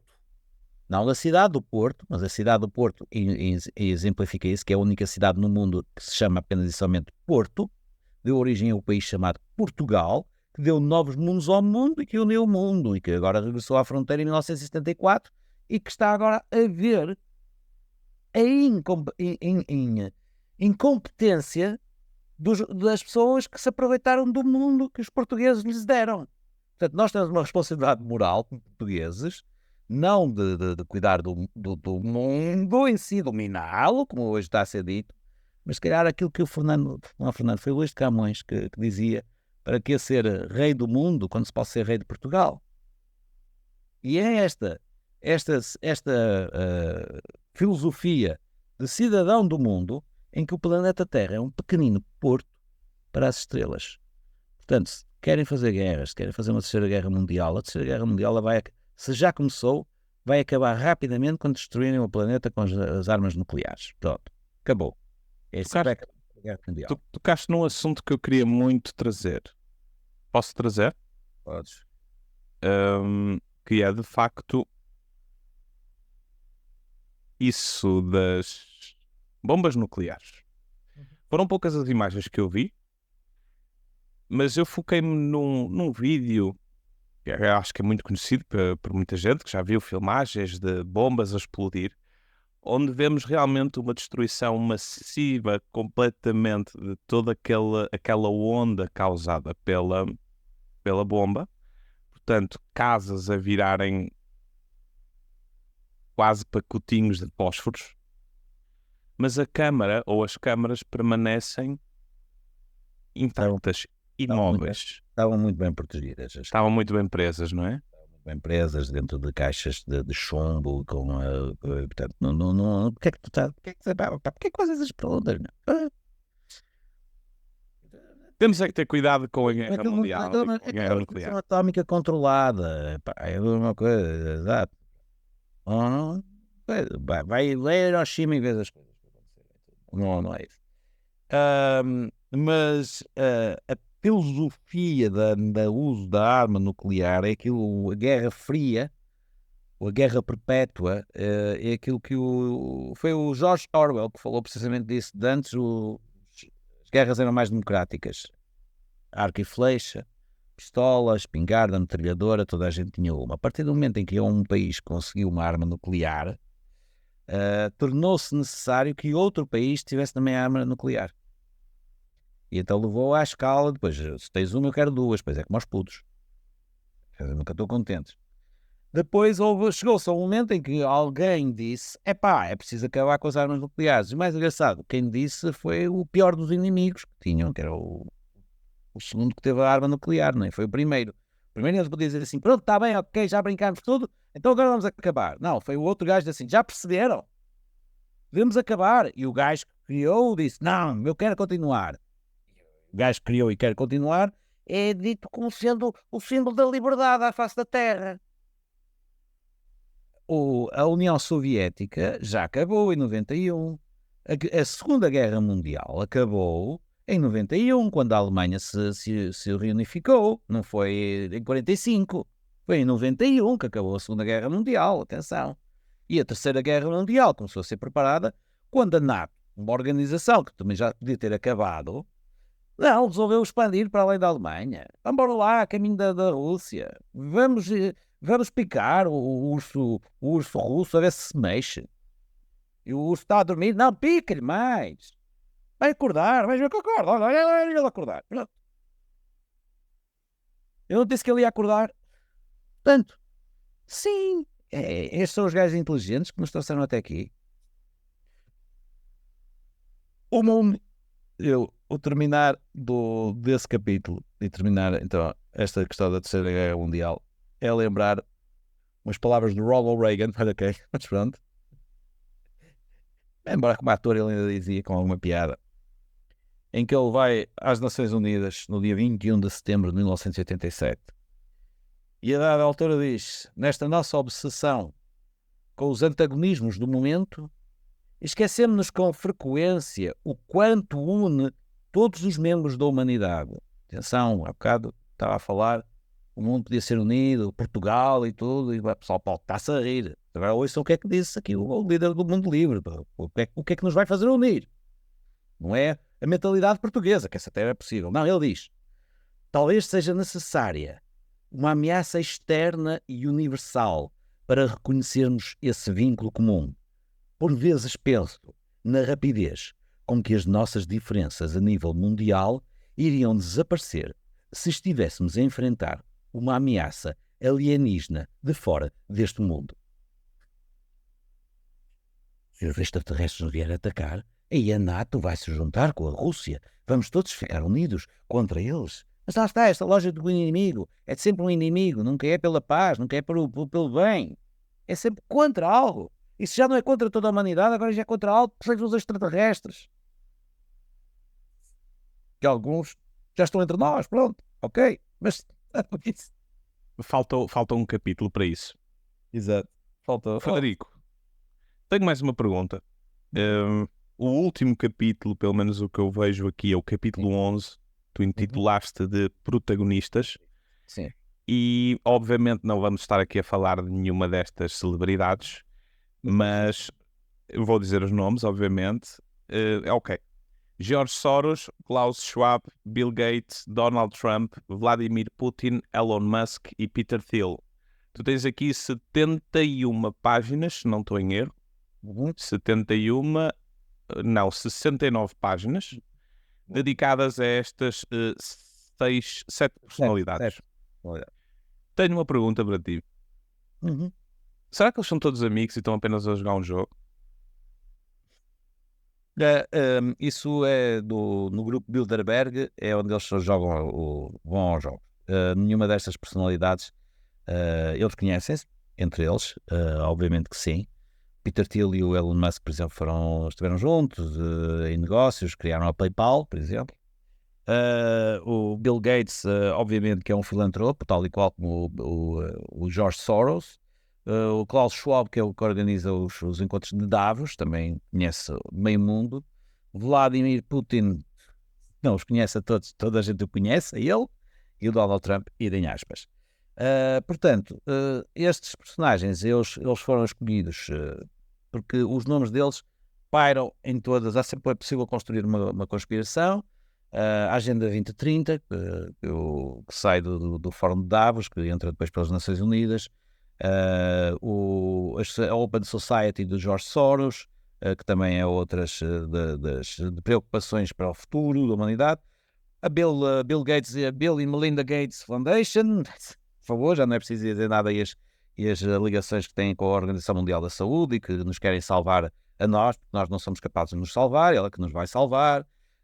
Portanto, as relações do Elon Musk que nos quer levar para Marte, porque teme perfeitamente a Terceira Guerra Mundial e depois quer que nós sejamos os tecnocratas na Terra, sejam os cientistas de Marte a tomar conta da vida da Terra, porque nós não somos responsáveis. Portanto, por muitas boas palavras que o Elon Musk possa ter, também não deixa de ser uma pessoa muito interessante em termos de domínio que possa representar filosoficamente. Falta-lhe a filosofia portuguesa. E, portanto, o Putin e o Trump já são mais óbvios nesse sentido. Agora, o plano. O problema é este. E se não há plano? Esse é que é esse. E se não há plano? Há apenas planos. E o grande plano é não ter um plano para que não seja descoberto. Sem entrar ainda mais um nível. Isto não é para qualquer um. E esse é que é o plano, é não ter um plano. É o melhor plano. Não é um plano que vai ser descoberto. Portanto, não há um plano. E só faz sentido ser assim. É aquele que está à vista. Uma forma de esconderes a árvore é no meio da floresta. E é mostrá-la. Na floresta. E mostrar. Em vez da floresta por cima, o desenho que ela faz no meio das árvores. Portanto, sim. É muito interessante isso que tu estavas a dizer, que talvez não exista um plano, porque talvez muitos homens e mulheres que gostam destes temas e que possam estar assim mais obcecados com os grandes planos maquiavélicos a tentar descobrir a pólvora. É muito engraçado que quando se faz assim grandes buscas e vemos entrevistas e documentários infindáveis sobre homens ou mulheres que estiveram a investigar por dentro ou por fora sociedades ditas secretas e etc., dá para perceber que quando alguém falou com uma entidade máxima de uma ordem qualquer, essa própria entidade não sabe bem quem é o de cima. Então a malta não entende bem quem é que está a comandar o plano e propriamente se existe plano. Portanto, gostei muito dessa observação que fizeste. Isto é há um livro que também recomendo, que é O Homem que Era Quinta-feira, de Chesterton, que é precisamente... Depois iremos... Depois falo com algum detalhe. Mas sim, pronto, é este o livro, é este o meu trabalho, é esta a pessoa que eu sou, e mais ainda do que virá e do que ficou por dizer. Obviamente, isto não é um resumo, isto é apenas mais um episódio dos livros que eu escrevi.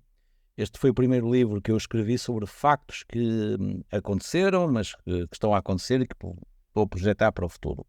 Todos os outros livros que eu tinha feito até agora eram sobre factos que eu investiguei, coisa. E parece-me que ficamos agora no fim sem o nosso querido amigo Frederico. Portanto, despeço-me agora, Frederico. A malta não vai ter possibilidade de se despedir de ti ou de te ver a ti a despedir-te da malta, porque acabaste de ficar fora do ar e encravaste aqui comigo. Muito obrigado a todos que estiveram aí. Peço desculpas por este lapso assim de última hora, mas o Frederico não se pôde despedir. Um grande abraço a todos e até ao próximo episódio. Até já.